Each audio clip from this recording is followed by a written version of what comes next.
Muy bien. Bueno, hace 2 semanas, la semana pasada, ¿se acuerdan? Manolo se estrenó como predicador aquí en la iglesia. Entonces, hace 2 semanas terminamos nuestra serie de mensajes basada en la primera carta del apóstol Pablo a los Corintios.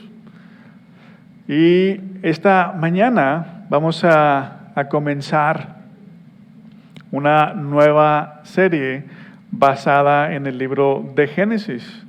No vamos a arrancar desde el inicio de Génesis porque ya vamos encaminados. Ya hemos hecho 2 series en el libro de Génesis. La primera parte fue de la creación, ¿no? Cómo Dios hizo todas las cosas, cómo hizo el mundo, para qué nos hizo. Después de ello vimos la historia de Abraham.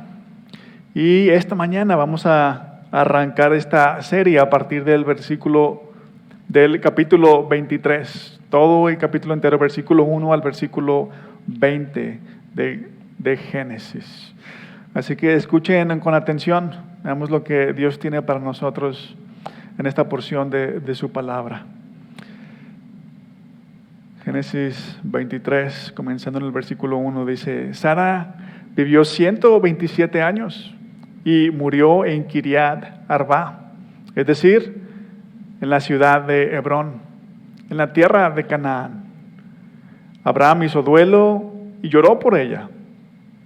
Luego se retiró de donde estaba la difunta y fue a proponer a los hititas lo siguiente: entre ustedes yo soy un extranjero.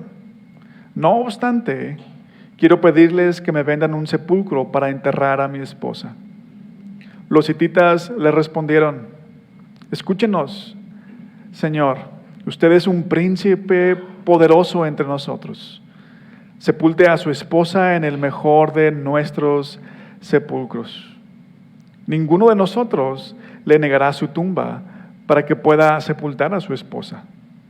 Abraham se levantó, hizo una reverencia ante los hititas del lugar y les dijo: si les parece bien que yo entierre aquí a mi difunta, les ruego que intercedan ante Efrón, hijo de Zohar, para que me venda la cueva de Macpela, que está en los linderos de su campo.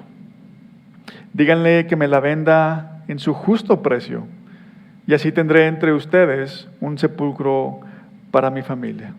Efrón, el hitita, que estaba sentado allí entre su gente, le respondió a Abraham en presencia de todos ellos y de los que pasaban por la puerta de su ciudad: no, señor mío, escúcheme bien. Yo le regalo el campo y también la cueva que está en él. Los hijos de mi pueblo son testigos de que yo se los regalo. Entierre usted a su esposa. Una vez más, Abraham hizo una reverencia ante la gente de ese lugar y en presencia de los que allí estaban, le dijo a Efrón: escúcheme, por favor, yo insisto en pagarle el precio justo del campo. Acéptelo usted y así yo podré enterrar allí a mi esposa. Efrón le contestó a Abraham: Señor mío, escúcheme. El campo vale 400 monedas de plata. ¿Qué es eso entre nosotros? Vaya tranquilo y entierre a su esposa.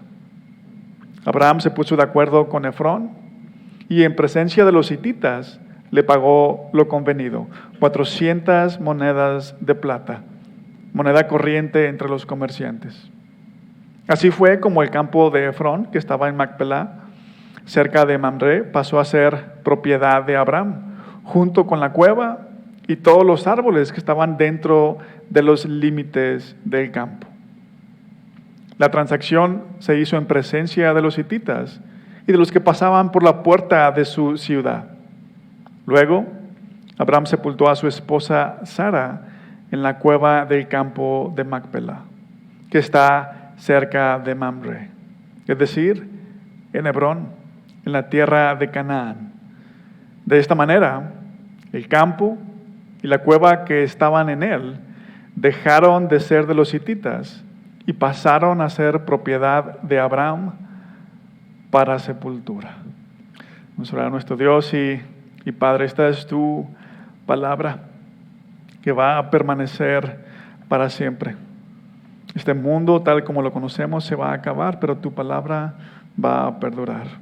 Danos ojos para verte en ella, para escucharte, para conformarnos a tu voluntad. Lo pedimos en el nombre de Jesús. Amén. Decía un momento que la serie anterior, basada en Génesis, se trató de la vida de Abraham. Capítulos 12 hasta el capítulo 22 de Génesis. Aunque la historia de Abraham continúa unos capítulos más, el capítulo 22 era un buen capítulo para terminar la serie. ¿Por qué? Porque en ese capítulo vemos la mayor prueba que Abraham tuvo que enfrentar. ¿Y cuál fue esa prueba? Bueno, en ese capítulo Dios le pide a Abraham que sacrifique a su hijo, al único que tenía y al que obviamente amaba con todo su ser. Pero quizá muchos pensarán, bueno, ¿qué Dios tan horrible le pediría eso a una persona? Si Dios sabe todas las cosas, esa es la definición de Dios, alguien que sabe todo, alguien que es todopoderoso. Definitivamente Dios sabía que Abraham estaba dispuesto a hacer lo que le pidiera. ¿Por qué someterlo a una prueba tan horrible como esta? Y parte de la respuesta es lo siguiente. La única forma de saber de qué estamos hechos, la única forma de saber qué hay en nuestro interior, es a través de las pruebas. ¿A poco no? Después de una prueba nos damos cuenta quiénes somos en realidad. Ahora, la historia de Abraham no se trata de cómo las pruebas simplemente revelan nuestro potencial. Más bien, las pruebas revelan quién es Dios para nosotros. Cada prueba que atravesamos revela algo que nosotros creemos o no creemos acerca de Dios. Podríamos preguntar, ¿qué llevó a Abraham a actuar de esta manera? Dios le dice, entrégame a tu hijo, ve y sacrifica a tu hijo Isaac. Y Abraham va y lo hace. En el último momento Dios lo detiene, pero ¿qué llevó a Abraham a actuar así? El Nuevo Testamento nos dice que fue la fe de Abraham. Creer en la promesa que Dios le había hecho. ¿Y qué le había prometido Dios a Abraham? Hacer de él una gran nación. En capítulo 12 de Génesis, Dios llama a Abraham a dejar todo lo que conoce para ir a un lugar que no conoce, pero Dios le promete que hará de él una gran nación. Ahora, ¿cómo va a convertirse Abraham en una gran nación si no tiene descendientes?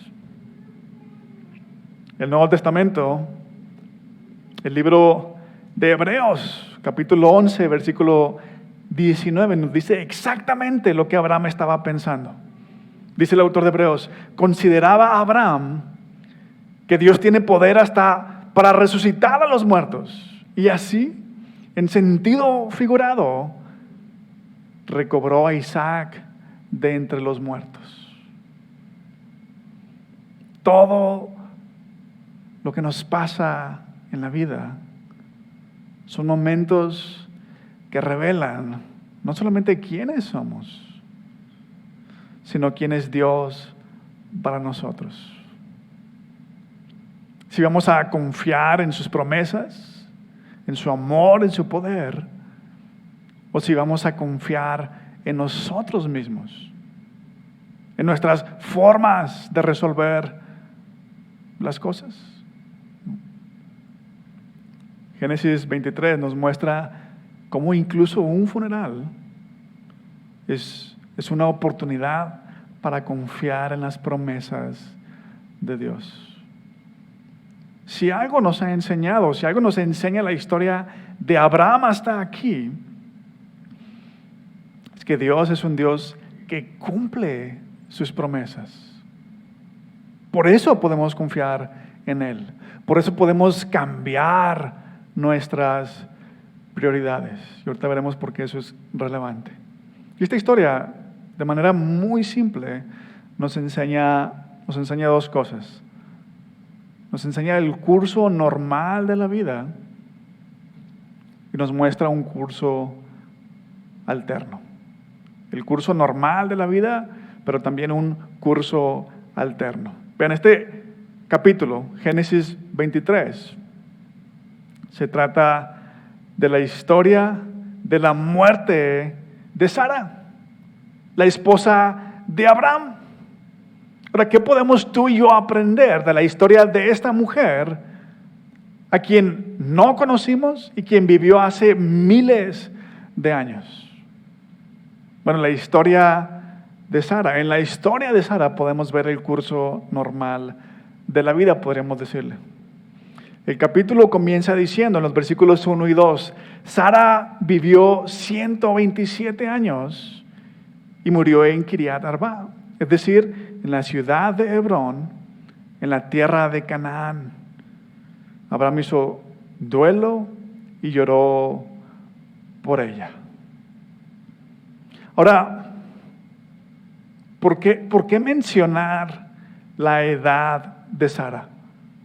¿Por qué el autor decide mencionar que Sara tenía 127 años cuando murió? ¿Por qué la relevancia de su edad? 127 años son bastantes.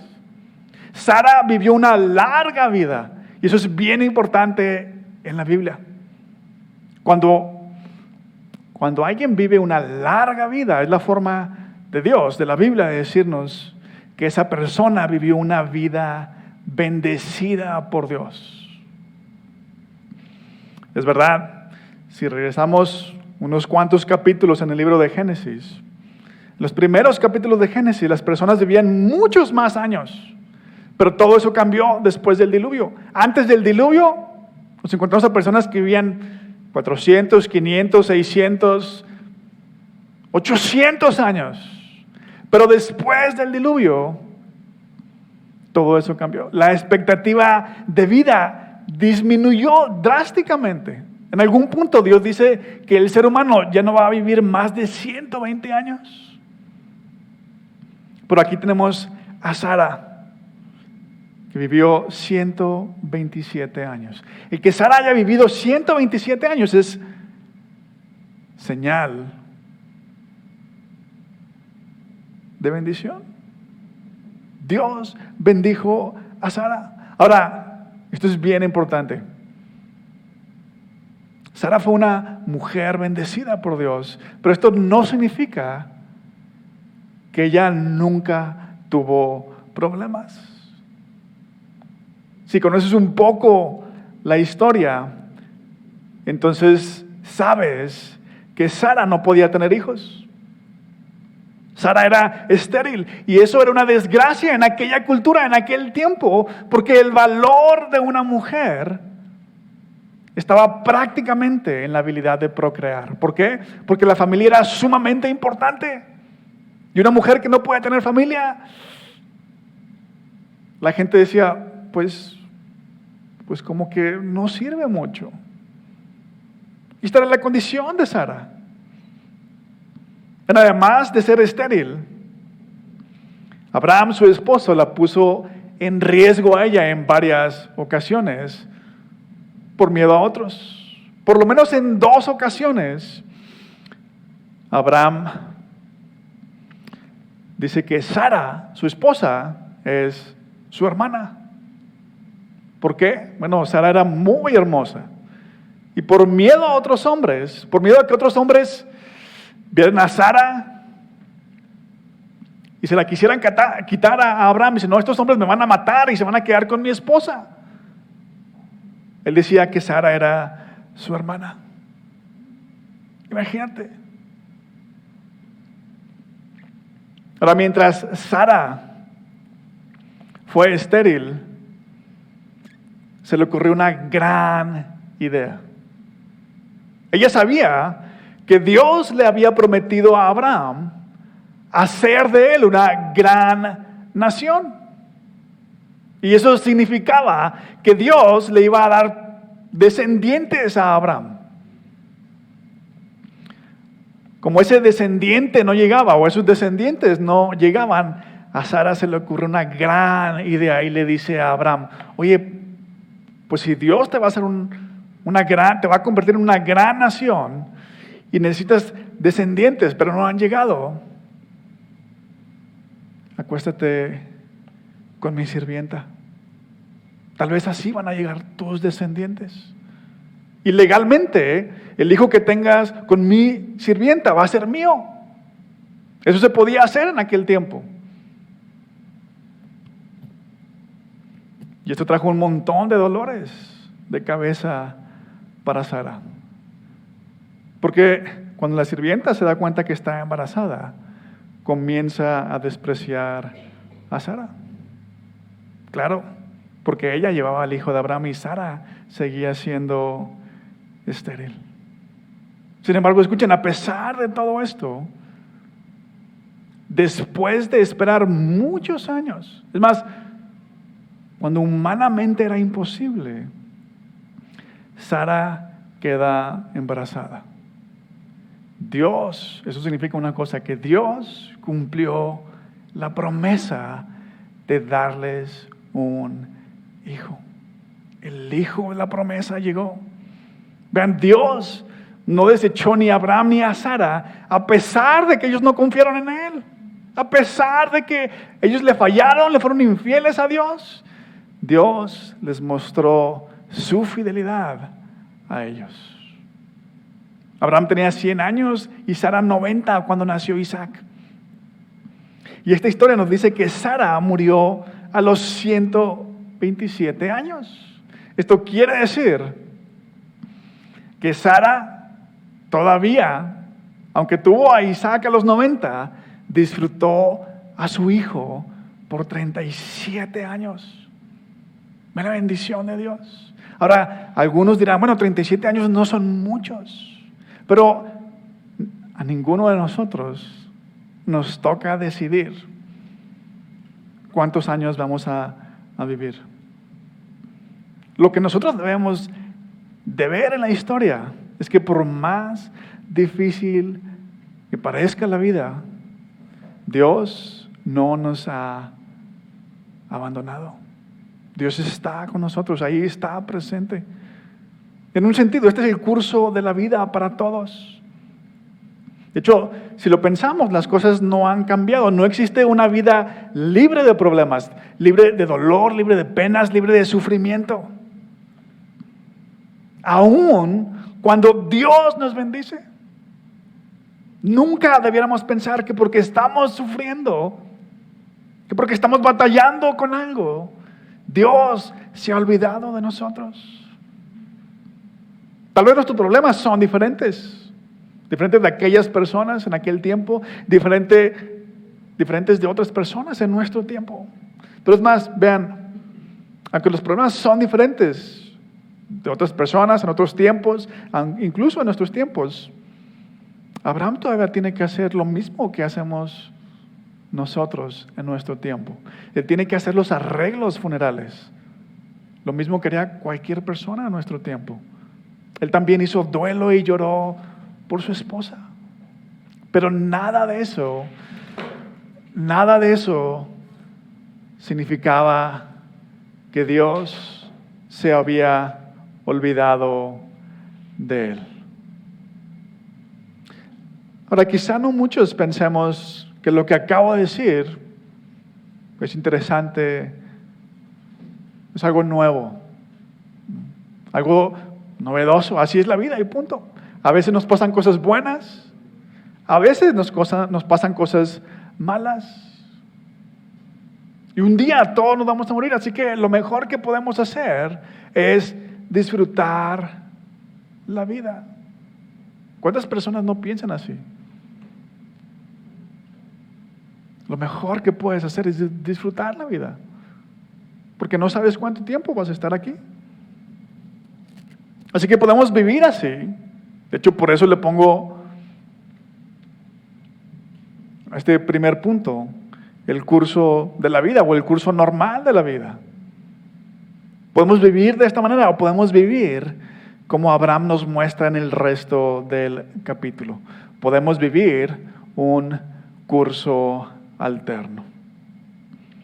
A excepción de los primeros 2 versículos, todo el capítulo nos muestra a Abraham negociando una propiedad para sepultar a Sara.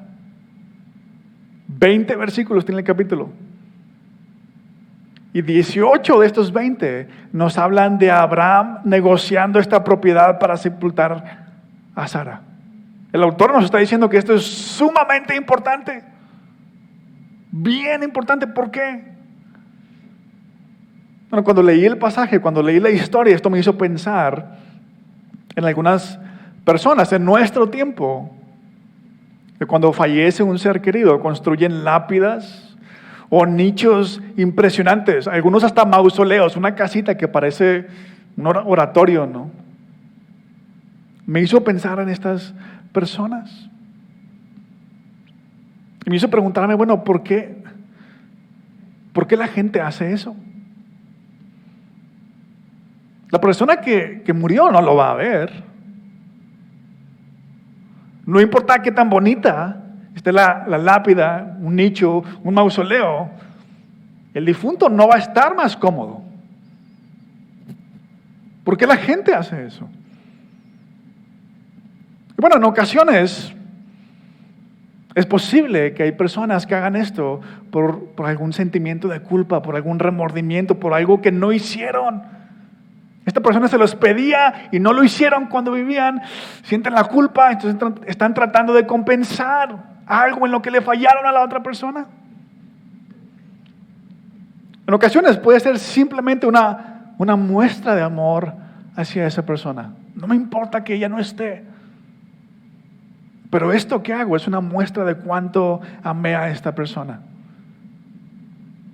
Y a veces, por difícil y superficial que esto pueda parecer, hay ocasiones donde puede ser simplemente algo que se espera de la familia, solamente porque tiene los medios, tiene todo el dinero del mundo. ¿Por qué no le hace algo bonito? Y la familia se siente obligada a hacerlo. Pero la pregunta es, ¿por qué Abraham hizo esto? ¿Por qué Abraham se la pasa negociando con los hititas? Aparte de llevar el dolor de haber perdido a su esposa, se la pasa negociando con los hititas para comprar una propiedad y sepultar a Sara. ¿Por qué lo hizo Abraham? Esa es la pregunta. Y mujeres, las voy a decepcionar. La historia parece indicar que Abraham consigue el mejor de los sepulcros. Los comentaristas bíblicos dicen que aunque es difícil estar 100% seguros, Abraham pagó mucho más por lo que valía ese terreno. La historia dice que pagó 400 monedas de plata. Sin embargo, la razón por la que Abraham hizo esto no fue por amor a Sara, y tampoco fue porque estaba tratando de calmar su conciencia porque le falló a Sara quién sabe cuántas veces, ¿no? Bueno, si Abraham no hizo esto por amor a Sara o para calmar su conciencia, ¿por qué lo hizo? ¿Qué estaba sucediendo entonces? Bueno, en primer lugar, el hecho de que Abraham busca comprar una propiedad en aquel lugar nos recuerda algo. Nos recuerda que Abraham era un extranjero en la tierra de Canaán. Canaán no era su lugar de origen. En el capítulo 12, Dios llama a Abraham y le dice que deje su tierra, que deje a sus parientes, que deje la casa de su padre, que lo va a enviar a una tierra que le va a mostrar. No le dice dónde todavía. No le dice inmediatamente a dónde va. Más adelante Dios le dice, se lo hace saber. Bueno, aquí Abraham ya está en la tierra a la que Dios lo quería mandar. Canaán.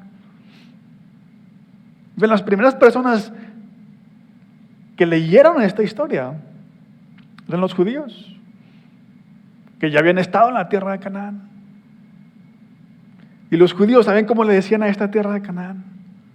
La tierra prometida. Abraham ya está en la tierra prometida, en la tierra que Dios nos prometió a nosotros. Ahí está ya Abraham. Entonces, lo primero que nos dice la historia es que cuando Abraham busca comprar esta tierra, él es un extranjero. En segundo lugar, cuando el hecho de que Abraham compre una propiedad en este lugar, que no era su lugar de origen, es un acto de fe. Porque aunque Abraham es un extranjero en ese momento, él está confiando en que un día sus descendientes van a tener posesión de esta tierra. Que esa tierra va a pasar a ser de sus descendientes. Por eso a Abraham no le basta. ¿Qué dicen los hititas? Señor, usted entierra a su esposa donde quiera, le regalamos el campo, le regalamos la cueva para que sepulte a su esposa. Pero eso no es suficiente para Abraham. ¿Por qué? Él quiere estar seguro de que él tendrá acceso permanente a esa tierra, a la cueva, que él puede andar por ahí sin ningún problema, legalmente. Por eso Abraham compra el terreno, aun cuando paga, si lo que los comentaristas dicen es verdad, aun cuando paga mucho más de lo que la propiedad vale. Y vean, la historia dice en el versículo 18, la transacción se hizo en presencia de los hititas y de los que pasaban por la puerta de su ciudad. La puerta de la ciudad es equivalente a lo que las notarías son hoy en día.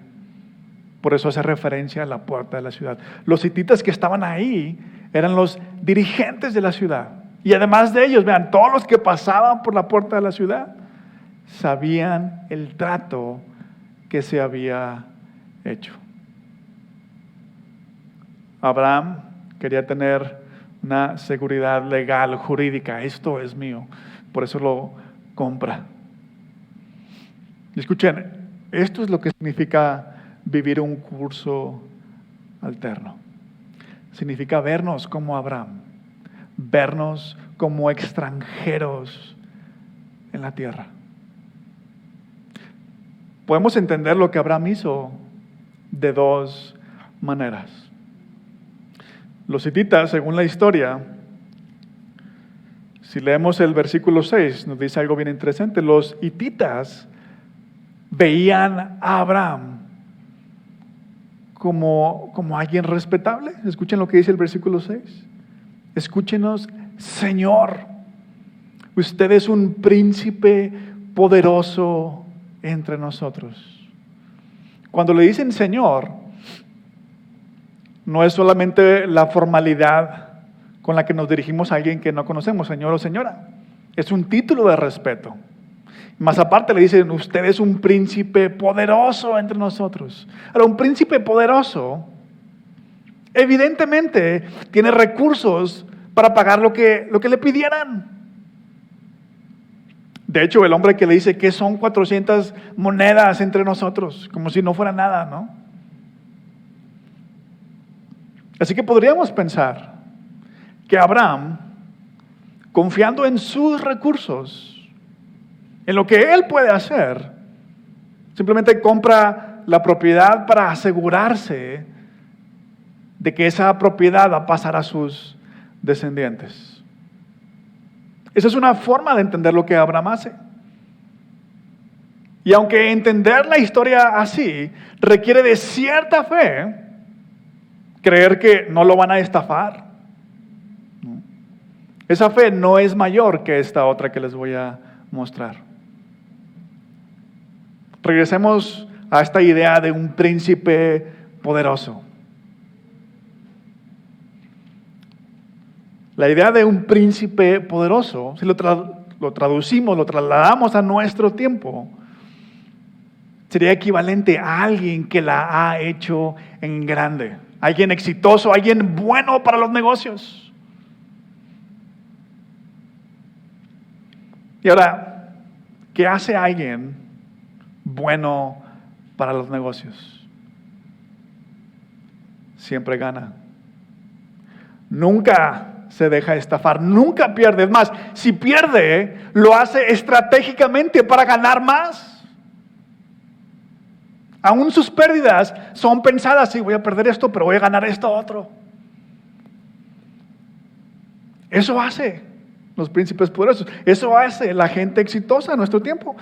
Recuerdo hace años una persona que conocí que me presumía cómo él vendió su casa. Él se iba a ir a Estados Unidos. Tenía una casa aquí en Monterrey. Así que él me decía que vendió su casa bien vendida. Si costaba 3 millones, se la vendió en 3.5. Pero luego cuando compró su casa en Estados Unidos, la compró a un superprecio. Fue capaz de negociarla y bajarle unos cuantos miles de dólares a quien se la estaba vendiendo. Así son los poderosos. Al final del día, nunca pierden. Pero Abraham no es así. Abraham paga lo que le piden. Aun cuando el terreno costaba menos. ¿Por qué? Bueno, por un lado, si lo van a estafar aún pagando un precio justo. ¿A poco no? Pero si Dios le prometió que esa tierra sería de sus descendientes, entonces el precio no importa. El seguro, la garantía de Abraham es la promesa de Dios.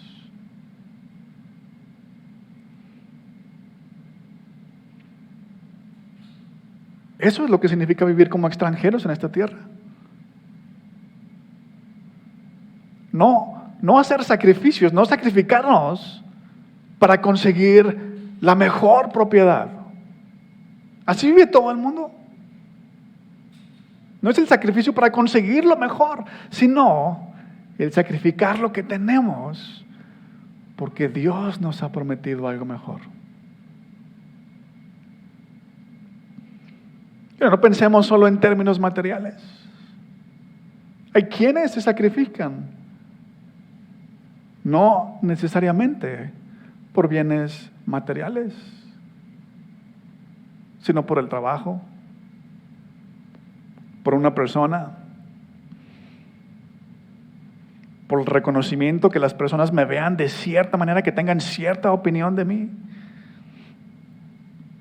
Así que vivir un curso alterno significa que nuestras prioridades cambian. Y lo que Abraham hace, nos dice cuánto deben cambiar nuestras prioridades. Los lugares donde la gente era enterrada en aquel entonces eran sumamente importantes en aquel tiempo. ¿Por qué? Bueno, las tumbas indicaban honor y continuidad con la familia. Alguien que no era enterrado con su familia en la tumba familiar era porque esa persona era una desgracia para su familia. Pero vean lo que hace Abraham aquí. Abraham compra una propiedad para enterrar a Sara. Abraham no regresa a su lugar de origen para enterrar a Sara en el sepulcro familiar.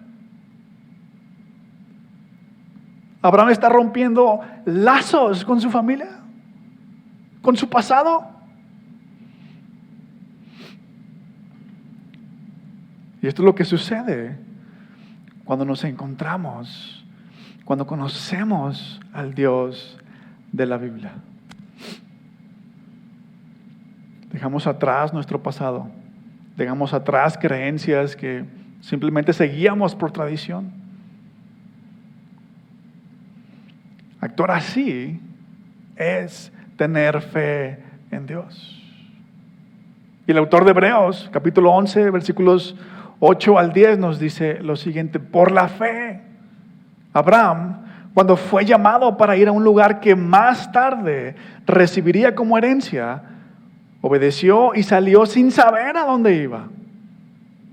Por la fe se radicó como extranjero en la tierra prometida y habitó en tiendas de campaña, porque esperaba la ciudad de cimientos sólidos, de la cual Dios es arquitecto y constructor.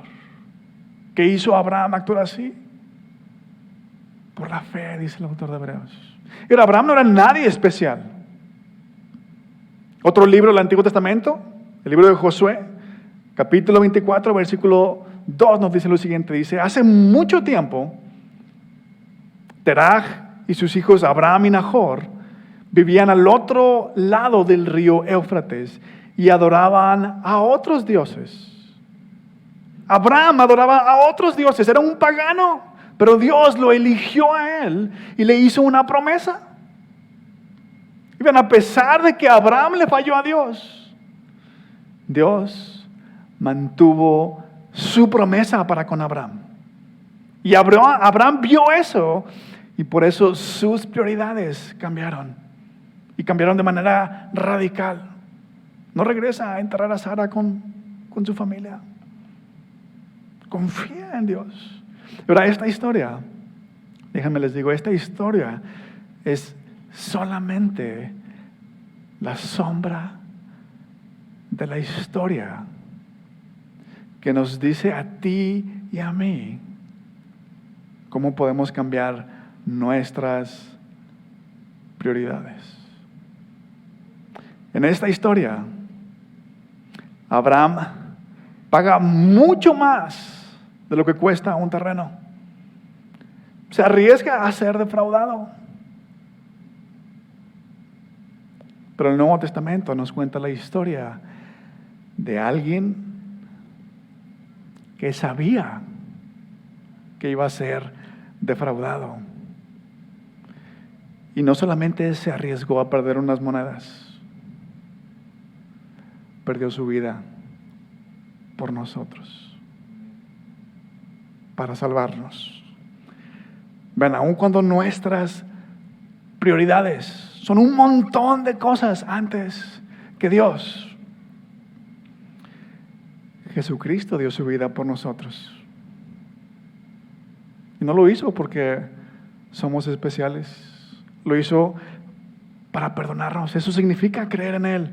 Saber que somos peores de lo que creemos. Pero creer en Él también significa creer, como dice Pablo, que porque Él pagó con su vida, porque Él derramó su sangre.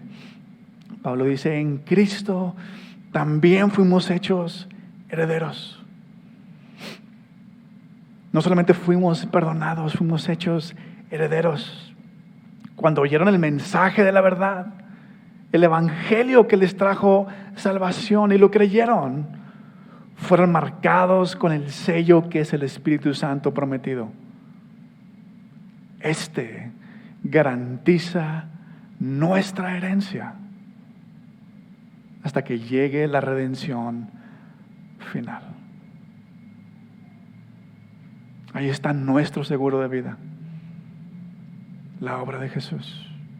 Si has creído en Él, si crees que eres peor de lo que eres, y simplemente te aferras a Él, Dios te garantiza que no importa lo que pierdas en esta vida, la que viene, cuando llegues allá vas a decir: no perdí nada. Nunca perdí nada. Vamos a orar. Nuestro Dios y Padre, te damos gracias porque a través de una historia como esta, tan lejana a nosotros y a la vez tan cercana, nos muestras, por un lado, que la vida no es tan diferente, para aquellos que vivieron miles de años antes que nosotros. Y precisamente porque la vida no es tan diferente, nosotros que vivimos en el siglo XXI podemos confiar en ti, como lo hicieron Abraham, Sara, el rey David, un montón de personas antes que nosotros. Gracias por la vida, muerte y resurrección de tu Hijo Jesucristo. Porque gracias a Él, tú nos has asegurado que llegaremos a la tierra prometida, que recibiremos la herencia que todos anhelamos. Ayúdanos a tener la fe de Abraham. Ayúdanos a seguir a tu Hijo Jesús, sacrificando lo que tenemos aquí, porque lo mejor está por venir. En su nombre oramos. Amén.